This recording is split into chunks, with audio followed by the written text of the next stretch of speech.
Nous avons l'honneur de recevoir à nouveau deux grandes favorites de l'émission, Rania Khalek de Breakthrough News et Medea Benjamin de Code Pink. Bon retour parmi nous, mesdames. Bonjour, merci beaucoup. Et vous? Bonjour, vous m'entendez? Oui, on vous entend. Oui. Très bien, oui. Bonjour. Bonjour Rania. Bonjour Medea. Bonjour Katie. Waouh, quel groupe de femmes formidable. Oui, je sais. On a participé à une table ronde ensemble une fois. On était tous à une table ronde sur Hillary, non? Il me semble que c'est bien ça. Oui. Oui. Oui, comme à New York, je pense. Oui, bien sûr. Oui. Oui. Et c'est l'une des versions de cette émission que j'ai envie de lancer, une version de gauche de The View. On peut donc considérer ça comme une audition. Mais bon, on en a plaisanté. Rania, vous nous rejoignez depuis Beyrouth. Medea, vous nous rejoignez depuis Washington, depuis la maison de Code Pink, comme on peut le voir au rose derrière vous. L'ange derrière moi. Oh, mais il y a aussi du rose, des touches de rose. Du rose d'un côté. D'accord? Oui, enfin c'est l'orange ou c'est code orange, entre les deux. D'accord, je vois. Les choses sont plus urgentes que jamais, donc ça se comprend.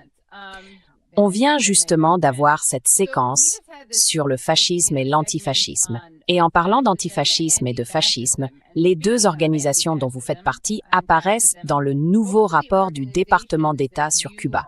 Cuba, la capitale de... Enfin, en réalité, Breakthrough News n'apparaît pas dans le rapport, mais Code Pink, si. Je suis vraiment désolée, je ne veux pas vous donner de complexe, je pensais que vous y étiez aussi. Non, on n'a pas été retenus. On n'a pas intégré l'équipe.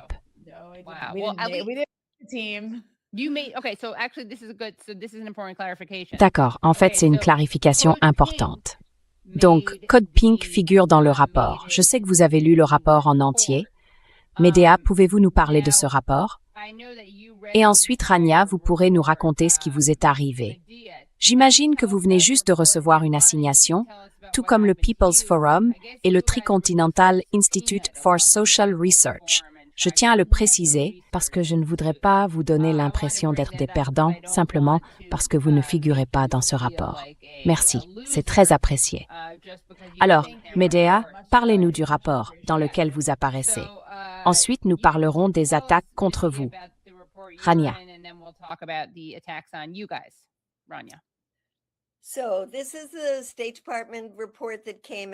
Voici donc le rapport publié par le département d'État. C'est un pamphlet de 99 pages qui présente Cuba comme le vecteur, le centre d'une révolution mondiale, incluant sur le plan international la Russie, la Chine et l'Iran. Mais il se concentre surtout sur l'infiltration cubaine aux États-Unis, qui remonterait à plusieurs décennies. Une grande partie porte sur les soulèvements pour les droits civiques aux États-Unis, Stokely Carmichael, Assata Shakur, Angela Davis et ainsi de suite, sur des liens qui ont réellement existé dans les années 60 et 70. Mais ensuite, le texte saute à la conclusion qu'aujourd'hui, il y aurait ce complot, que les empreintes ou les traces de Cuba se retrouveraient dans tous ces mouvements aux États-Unis. Qu'il s'agisse des mobilisations étudiantes sur les campus, des mouvements anti-ICE, de Black Lives Matter, peu importe lequel, Cuba serait impliqué et aurait infiltré ces mouvements, les aurait influencés. Et je veux vous lire ce dont ça fait partie, au cas où certaines personnes ne le comprendraient pas. Une révolution marxiste hémisphérique qui veut effacer les États-Unis de la surface de la Terre.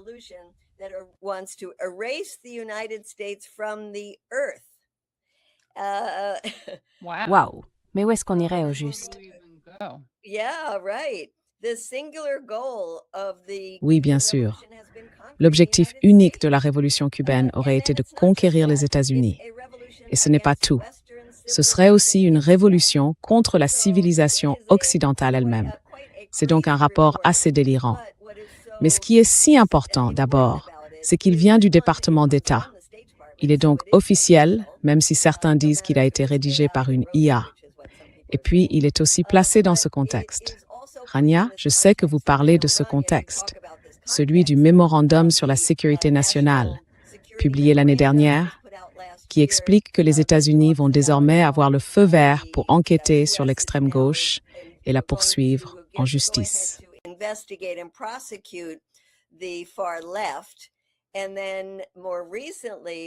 Et puis plus récemment, il y a eu cette réunion organisée par le département d'État avec plus de 60 représentants de plus de 60 pays pour discuter de la manière dont nous allons combattre à l'échelle mondiale ces extrémistes d'extrême gauche, y compris les terroristes intérieurs dans tous ces pays. Et à cela s'ajoute l'enquête menée sur Code Pink à propos du voyage à Cuba. Donc je pense qu'il faut remettre tout cela dans son contexte. Et bien sûr, Rania pourra ensuite expliquer le contexte de l'assignation qu'ils ont reçue.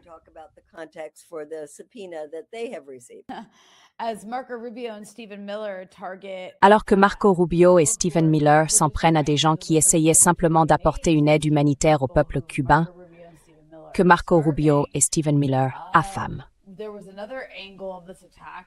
Il y a eu un autre volet de cette attaque contre Breakthrough News. Nous avons reçu une assignation de la Commission des voies et moyens de la Chambre des représentants au Congrès. Elle exige nos communications internes, qui sont pourtant protégées par le premier amendement. Et cela arrive, bien sûr, juste après ce dont Medea parlait, le sommet sur l'anticommunisme qui s'est tenu il y a quelques semaines, organisé par Marco Rubio et Stephen Miller. Là, ils ont essentiellement essayé de laisser entendre que les idées de gauche équivalaient à la violence et au terrorisme.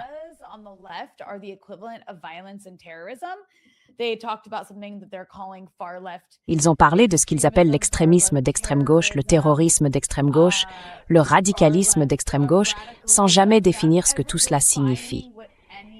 Et c'est très dangereux, n'est-ce pas? Parce qu'ils essayent littéralement de dire que si vous êtes, comme nous, contre le fait de tuer des gens à Cuba avec un blocus pétrolier, contre le fait de larguer des bombes sur des bébés en Iran et à Gaza, alors cela équivaudrait à de la violence. C'est ce qu'ils disent. Donc ce sommet a eu lieu il y a quelques semaines. Contre-violence, ouais. En gros, c'est donc quelque chose qui s'est produit il y a quelques semaines et ils ont promis que d'autres désignations terroristes allaient suivre. Vous avez entendu Stephen Miller faire référence à cette directive de sécurité nationale, la NSPM 7, qui vise la gauche intérieure aux États-Unis, comme faisant partie de ce programme. Et puis, quelques jours plus tard, le département d'État a publié cet hallucinant rapport sur Cuba dont Medea vient de parler. Il dressait en gros une liste de personnes issues de toutes ces différentes organisations, ainsi que d'individus eux-mêmes, y compris des élus. Des maires en exercice, comme la maire de Los Angeles, Karen Bass, figuraient sur cette liste d'ailleurs.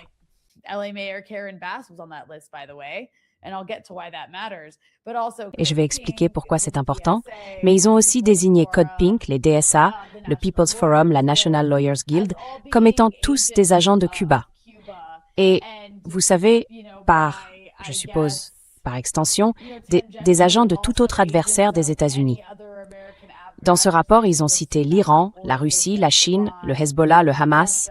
C'était complètement absurde. On est censé croire que cette petite île de Cuba, que les États-Unis étranglent littéralement à mort, où 1800 bébés sont morts en plus à cause de cet étranglement, tirerait aussi les ficelles de ce qu'ils appellent la destruction de la civilisation américaine.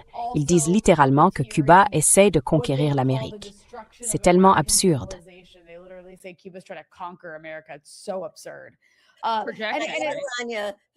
Et je sais, Anya, que le rapport cite aussi, à titre individuel, des personnes qui ont assisté au mariage de ma codirectrice, Jody Evans. Elles y ont été inscrites parce qu'elles avaient assisté à ce mariage. Il y avait donc Ben Cohen de Ben & Jerry's, Amy Goodman de Democracy Now! C'était le fait d'assister à des mariages. C'est désormais l'équivalent de travailler à Cuba. I mariage en Jamaïque. Well, too close. Trop proche. La culpabilité par association est complètement absurde. C'est juste, et tout ça, ce ne serait pas aussi risible si ce n'était pas aussi dangereux. Je veux donc simplement replacer ce qui est arrivé à Breakthrough News dans le contexte de cette escalade générale contre la gauche américaine. Et puis, quelques jours après ce rapport sur Cuba, nous avons reçu une assignation de la Commission des voies et moyens de la Chambre des représentants, comme je l'ai dit, exigeant nos communications internes. Cela s'inscrit dans une campagne concertée de la part des républicains au Congrès qui nous harcèlent depuis des années. Ils continuent de promouvoir cette fausse affirmation selon laquelle, vous savez, notre journalisme ferait partie d'un complot étranger.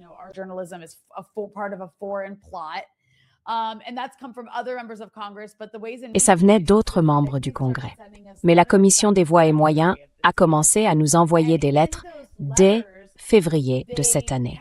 Et dans ces lettres, ils faisaient constamment référence à notre couverture, en particulier du génocide d'Israël à Gaza, ainsi qu'à notre couverture de l'opposition partout aux États-Unis, aux meurtres et aux enlèvements commis par ICE à travers le monde. Donc littéralement, ils s'en prenaient à nos points de vue, contrariés par notre travail journalistique. Et ils ont envoyé plusieurs lettres. Et je veux aussi dire au passage, vous savez, que presque à chaque fois, nous avons appris l'existence de ces lettres, d'abord par Fox News. Bien sûr. Ce qui est vraiment intéressant. En fait, la première lettre que nous avons reçue de leur part en février, nous ne l'avons même pas reçue directement. Elle ne nous est même pas parvenue, ni à nous, ni à nos avocats. Nous l'avons appris parce qu'elle avait été publiée sur Fox News. Il y a donc clairement une sorte de collaboration entre Fox News et ses membres du Congrès pour tenter de susciter une couverture médiatique hostile contre nous et d'autres organisations progressistes de gauche. Et ils l'ont fait avec... je crois qu'ils l'ont fait aussi avec Code Pink dans le cas de... vous savez, Medea, vous auriez reçu, selon Fox News, une assignation du ministère de la Justice au sujet de votre voyage d'aide humanitaire à Cuba. Mais en réalité, vous n'avez jamais reçu d'assignation. Donc, parfois, ils inventent tout simplement des choses. Exactement, oui.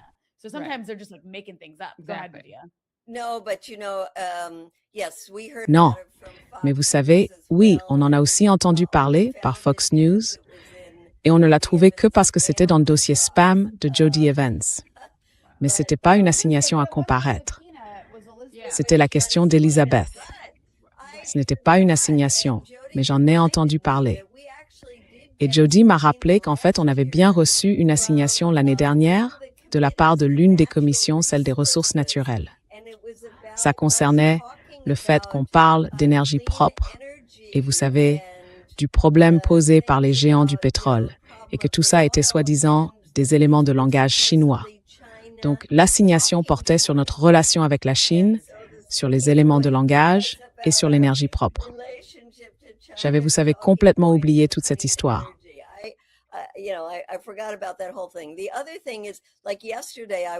L'autre chose, c'est que hier, j'étais au Sénat et le sénateur Josh Hawley m'a dit, je lui demandais comment il allait voter sur les pouvoirs de guerre concernant l'Iran. Et il m'a répondu, « Oh, je suis tellement content que vous fassiez l'objet d'une enquête.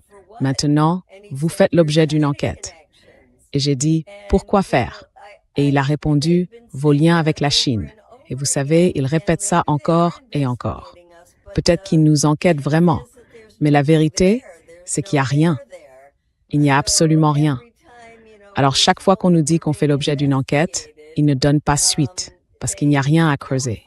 Je veux dire, c'est comme nous avons un donateur américain qui vit en Chine, et voilà le lien. Wow.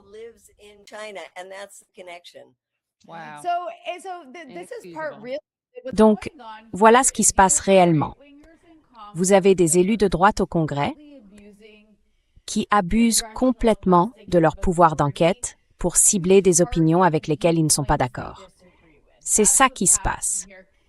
Et c'est intéressant que vous mentionniez les médias sur l'énergie, parce que sous Trump, il y a eu plusieurs vagues de ce genre où il ciblait le mouvement pour la justice environnementale. C'était essentiellement mené par les alliés de Trump au Congrès.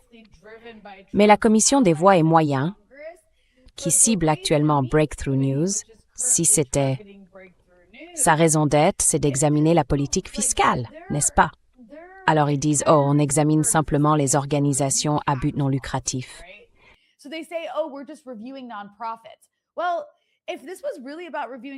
Eh bien, s'il s'agissait vraiment d'examiner les organisations à but non lucratif, il y en a d'immenses, partout aux États-Unis, qu'ils pourraient étudier du point de vue de la politique fiscale. Breakthrough News a un budget minuscule comparé à d'autres médias du pays, et en particulier à d'autres organisations à but non lucratif à travers le pays. Dans des lettres précédentes, ils ont dit qu'ils s'en prenaient à nous parce qu'ils n'aimaient pas nos points de vue. Ils disent aussi que nous sommes trop indulgents envers des adversaires comme la Chine et la Russie. Donc, il s'agit de points de vue, il s'agit du premier amendement. Il ne s'agit pas du statut fiscal. Je pense qu'il est vraiment important de le comprendre. Et dans le cas de Breakthrough News, je veux dire, ils s'en prennent aussi à d'autres petites organisations à but non lucratif, à d'autres petites associations.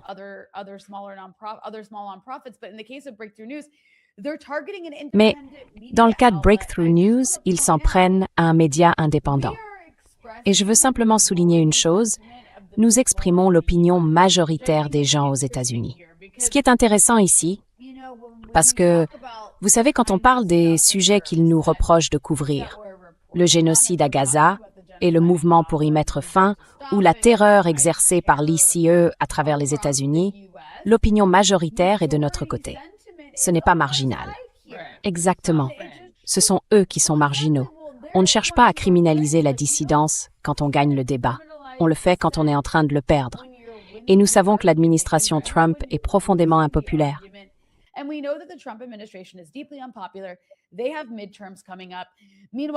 Les élections de mi-mandat approchent. Pendant ce temps, quand on regarde les primaires qui se déroulent dans tout le pays, les progressistes et les candidats socialistes remportent ces primaires. C'est pour ça qu'ils ont consacré toute une section à la DSA dans ce rapport sur Cuba. Ça les contrarie beaucoup que la DSA réussisse bien aux élections parce que les gens, encore une fois, la majorité du pays est contre le génocide à Gaza. Les gens veulent des soins de santé gratuits et ils veulent arrêter de financer les guerres. Trump supervise actuellement, je pense, la guerre la plus impopulaire de l'histoire américaine, la guerre contre l'Iran. Donc, les complots étrangers, c'est à peu près tout ce qu'il leur reste parce qu'ils ne peuvent pas gagner sur le fond de leurs arguments.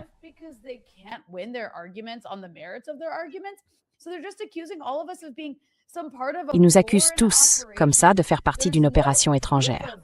Il n'y a aucune preuve de ça. Ils font simplement, comme l'a dit Medea, ils le répètent encore et encore et encore. Je veux juste citer quelques chiffres, parce qu'ils ne pourront pas s'en sortir en arrêtant des gens.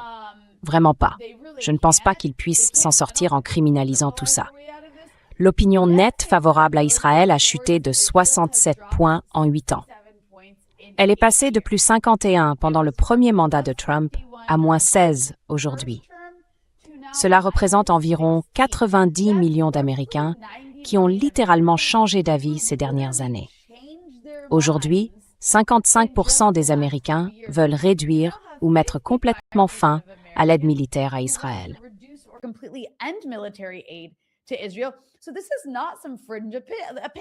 Ce n'est donc pas une opinion marginale, c'est l'opinion de la majorité du pays.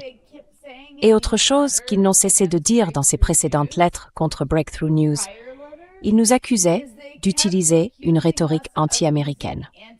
C'est aussi ce que Stephen Miller dit que la NSPM 7 vise, la rhétorique anti-américaine, quoi que ça veuille dire. Et c'est vraiment comme s'ils invoquaient le fantôme de la Commission des activités anti-américaines de la Chambre des représentants. Le rapport sur Cuba dont Medea parlait, y faisait aussi explicitement référence, et même avec fierté. C'est absolument choquant, parce que, vous savez, j'ai été scolarisée aux États-Unis. Je crois que vous aussi. Et on nous enseignait que le macartisme était une mauvaise chose.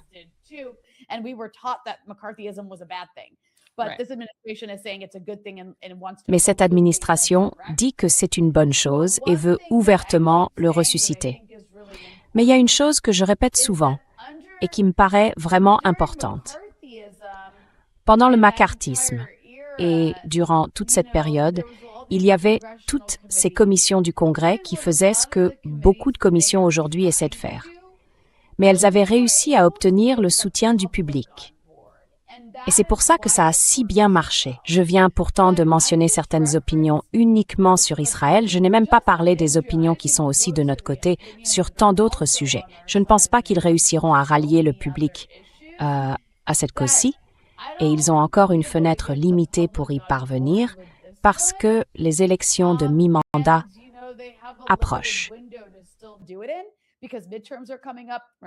Je ne pense pas que Trump pourra rester président éternellement, mais il ne faut jamais dire jamais.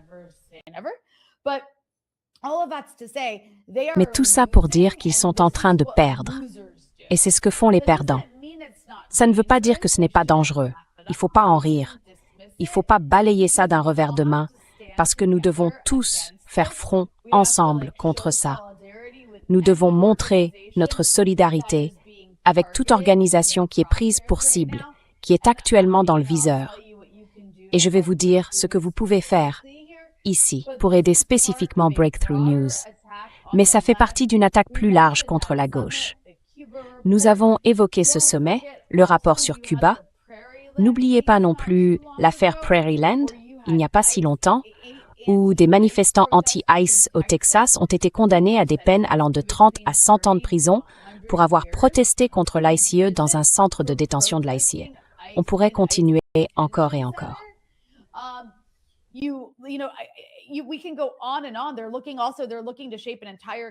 Ils cherchent à mettre en place toute une campagne qui s'en prend aux personnes qui financent des mouvements et des organisations qui organisent et qui éduquent.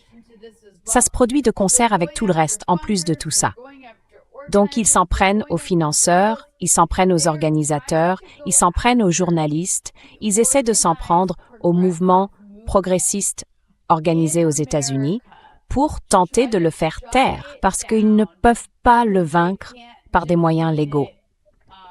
Tout ça pour dire que nous devons tous rester attentifs, parce qu'ils essaient littéralement de reprendre le manuel de la guerre contre le terrorisme et de l'utiliser sur le territoire national. Et si les gens sont indignés qu'ils s'en prennent à un média comme Breakthrough News, et ils devraient l'être, même si vous détestez Breakthrough News, même si vous n'aimez pas leurs idées, vous devez reconnaître qu'il s'agit d'une attaque contre une presse libre.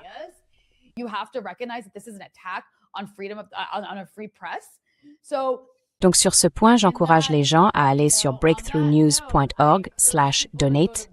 Et s'il vous plaît, si vous le pouvez, faites un don à notre fonds de défense juridique. Vous pouvez aussi simplement aller sur Breakthrough News. Une fenêtre contextuelle s'affichera pour vous indiquer que vous pouvez faire l'une de deux choses. Vous pouvez signer notre pétition pour demander à la Commission des voix et moyens de la Chambre des représentants d'arrêter sa chasse aux sorcières contre Breakthrough News. Et vous pouvez également faire un don à cet endroit. Mais j'encourage vivement les gens à faire un don, s'il vous plaît. Vous savez, aidez-nous à faire ça, parce que ça commence avec Breakthrough News. Mais s'ils réussissent, et je ne pense pas qu'ils y parviendront, mais disons qu'ils y arrivent, ils continueront de s'en prendre à tout l'écosystème médiatique de gauche et progressiste pour le faire taire.